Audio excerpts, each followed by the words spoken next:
നടപ്പ് രീതികളെ പൊളിച്ചുമാറ്റിയുള്ള ടീം പ്രഖ്യാപനം. കഴിഞ്ഞ ദിവസം BCCI സെക്രട്ടറി ദേവദത്ത് സൈക്കിൾ ലോകകപ്പ് സ്ക്വാഡ് അനൗൺസ് ചെയ്യുമ്പോൾ തൊട്ടടുത്തായി സെലക്ഷൻ കമ്മിറ്റി ചെയർമാൻ അജിത് അഗർക്കറും ഉണ്ടായിരുന്നു. അടുത്ത കാലത്തായി ടീം സെലക്ഷന് പിന്നാലെ നടത്തിയ അഗർക്കറിന്റെ പ്രതികരണങ്ങളെല്ലാം വിവാദങ്ങളെ വിളിച്ചു വരുത്തിയിരുന്നു. രോഹിത് ശർമ്മയുടെയും വിരാട് കോഹ്ലിയുടെയും ഭാവി മുൻനിർത്തിയുള്ള അഭിപ്രായ പ്രകടനം മുതൽ ഓപ്പണിംഗ് റോളിൽ നിന്ന് സഞ്ജുവിനെ മാറ്റിയതുവരെയായി നിരവധി കമന്റുകൾ. എന്നാൽ ശനിയാഴ്ചയിലെ ആ വലിയ പ്രഖ്യാപനം തെറ്റുകളെല്ലാം തിരുത്തുന്നതായിരുന്നു, വിമർശനങ്ങൾ ഉൾക്കൊള്ളുന്നതുമായിരുന്നു. ഇന്ത്യയുടെ ഏകദിന ടെസ്റ്റ് ടീം ക്യാപ്റ്റൻ ശുഭ്മാൻ ഗില്ലിന്റെ അസാന്നിധ്യം കൊണ്ട് ശ്രദ്ധേയമായ T20 ലോകകപ്പ് ടീം പ്രഖ്യാപനം വരാനിരിക്കുന്ന സുപ്രധാന മാറ്റങ്ങളുടെ സൂചനകൾ കൂടിയാണ് നൽകുന്നത്. ടീമിലുണ്ടാകുമെന്ന് ഗിൽ ഏറെക്കുറെ ഉറപ്പിച്ചിരുന്നതായാണ് ഇന്നലെ ദേശീയ മാധ്യമങ്ങൾ റിപ്പോർട്ട് ചെയ്തത്. ലോകകപ്പ് കളിക്കാൻ ഗിൽ മാനസികമായി ഒരുങ്ങുകയും ചെയ്തിരുന്നു. എന്നാൽ സെലക്ഷൻ കമ്മിറ്റി പ്രസ് മീറ്റ് നടത്തുന്നതിന് മണിക്കൂറുകൾക്ക് മുമ്പ് മാത്രമാണ് ടീമിലില്ലെന്ന അറിയിപ്പ് ഇന്ത്യൻ ഏകദിന ടെസ്റ്റ് നായകന് ലഭിച്ചത് എന്നാണ് റിപ്പോർട്ടുകൾ. ടീം സെലക്ഷനിലെ ഏകപക്ഷീയ തീരുമാനങ്ങൾക്കുള്ള അടിയായി പോലും ക്രിക്കറ്റ് വിദഗ്ധർ ഈ നീക്കത്തെ കാണുന്നുണ്ട്. ദക്ഷിണാഫ്രിക്കൻ പര്യടനത്തിൽ ഇമ്പാക്റ്റ് ഉണ്ടാക്കിയില്ലെങ്കിലും ഉപനായകൻ എന്ന ലേബലിൽ ഗിൽ സ്ക്വാഡിൽ ഇടം പിടിക്കുമെന്നാണ് എല്ലാവരും പ്രതീക്ഷിച്ചത്. എന്നാൽ കിട്ടിയ അവസരത്തിൽ സഞ്ജു തിളങ്ങുക കൂടി ചെയ്തതോടെ അവർക്ക് നിവൃത്തിയില്ലാതെയായി മാറി.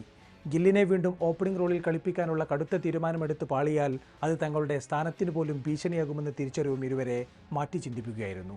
3 ഫോർമാറ്റിലേക്കും ഗില്ലിനെ അവരോധിക്കാനുള്ള BCCI പ്ലാനിനു കൂടിയാണ് താൽക്കാലികമായെങ്കിലും ഈ ടീം സെലക്ഷൻ വിരാമമിട്ടത്. ഗില്ലിനെ ചുറ്റിപ്പറ്റിയുണ്ടാക്കിയ ബ്രാൻഡിങ്ങും മാർക്കറ്റിംഗും എല്ലാം ഇപ്പോൾ ഒരു ചോദ്യചിഹ്നമായി നിൽക്കുന്നു. 2023 അജിത് അഗർക്കർ ചീഫ് സെലക്ടർ എന്ന ദൗത്യം ഏറ്റെടുക്കുമ്പോൾ മാധ്യമങ്ങൾക്ക് അന്നതൊരു വലിയ വാർത്ത പോലുമായിരുന്നില്ല. കളിക്കളത്തിൽ പൊതുവെ ശാന്തനായി കാണപ്പെട്ട മുൻ ഇന്ത്യൻ താരം അഡ്മിനിസ്ട്രേറ്റീവ് രംഗത്തും അങ്ങനെയാകുമെന്ന മുൻവിധിയായിരുന്നു എല്ലാവർക്കും. എന്നാൽ ചുമതല ഏറ്റെടുത്ത ശേഷമുള്ള ടീം സെലക്ഷനിലെ കടുത്ത തീരുമാനങ്ങൾ അഗർക്കറിനെ വിവാദ നായകനാക്കി. ഈ വർഷം മാത്രം അഗർക്കറും BCCIയും നിരവധി കളിക്കാരെ ശക്തമായി പിന്തുണച്ചെങ്കിലും പിന്നീട് ആ പിന്തുണ വലിക്കുന്ന സംഭവങ്ങളുമുണ്ടായി. ഗില്ലിനെ നിരന്തരം പിന്തുണക്കുമ്പോൾ പരിക്ക് മാറിയ മുഹമ്മദ് ഷമി ഉൾപ്പെടെയുള്ള താരങ്ങൾക്ക് മുന്നിൽ പലപ്പോഴും വാതിൽ തുറന്നില്ല.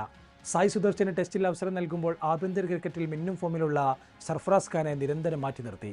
മുഹമ്മദ് സിറാജിനെ ഒരു ഫോർമാറ്റിൽ മാത്രം നിലനിർത്തുമ്പോൾ ഹർഷിത് റാണ 3 ഫോർമാറ്റിലേക്കും പരിഗണിക്കുന്ന താരമായി മാറി. ശ്രേയസ് അയ്യർ IPLിലെ തകർപ്പൻ പ്രകടനത്തിന് ശേഷവും പരിഗണനയ്ക്ക് പോലും വന്നില്ല എന്നിങ്ങനെ നിരവധി ഉദാഹരണങ്ങൾ. T20 ലോകകപ്പ് കിരീട നേട്ടത്തിന് പിന്നാലെ രോഹിത് സ്ഥാനമൊഴിഞ്ഞപ്പോൾ ഹാർദിക് പാണ്ഡ്യ ക്യാപ്റ്റനായി എത്തുമെന്നായിരുന്നു എല്ലാവരും പ്രതീക്ഷിച്ചത്.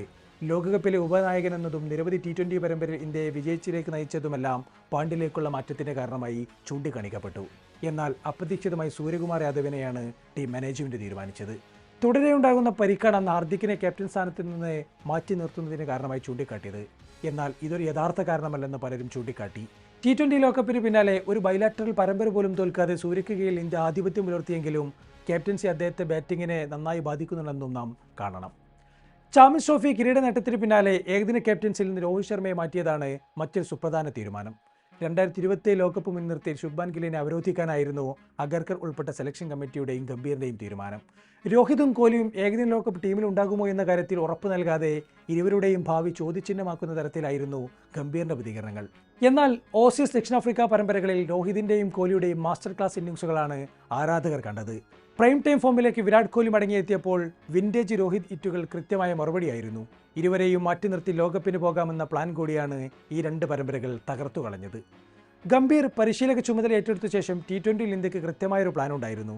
അഭിഷേക് ശർമ്മ, സഞ്ജു സാംസൺ ഓപ്പണിംഗ് കൂട്ടുകെട്ടിലൂടെ പവർ പ്ലേയിൽ മാക്സിമം സ്കോർ കണ്ടെത്തുകയായിരുന്നു ലക്ഷ്യം. വിക്കറ്റ് പോയാലും പ്രശ്നമില്ലെന്ന സൂചനയും ഇരുവർക്കും ഗംഭീർ നൽകിയിരുന്നു.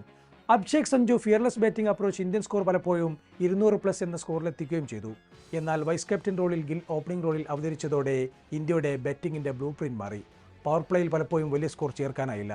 ഗില്ലിന്റെ അപ്രോച്ച് പലപ്പോഴും ഗംഭീർ ശൈലിക്ക് യോജിച്ചതുമായില്ല. അഭിഷേക് പതിവ് ഫോം തുടരുമ്പോഴും ഗില്ലിൽ നിന്ന് വലിയ ഇന്നിംഗ്സുകൾ വന്നില്ല.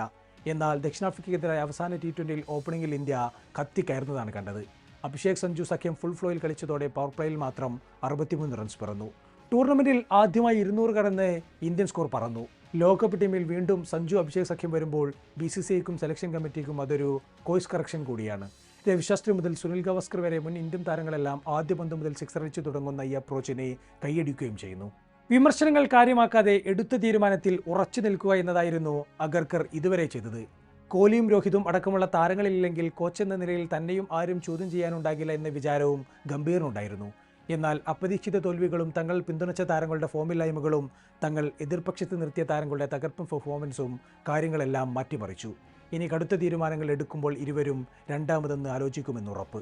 ദക്ഷിണാഫ്രിക്കയ്ക്കെതിരായ ടെസ്റ്റ് പരമ്പര അടിയറവ് വെച്ചതിനു പിന്നാലെ ഗംഭീറിന്റെ പരിശീലക കസേരയ്ക്ക് ഇളക്കം തട്ടി തുടങ്ങിയിരുന്നു. വരാനിരിക്കുന്ന T20 ലോകകപ്പ് ഗംഭീറിന് മുന്നിൽ വലിയൊരു കടമ്പയാണ്.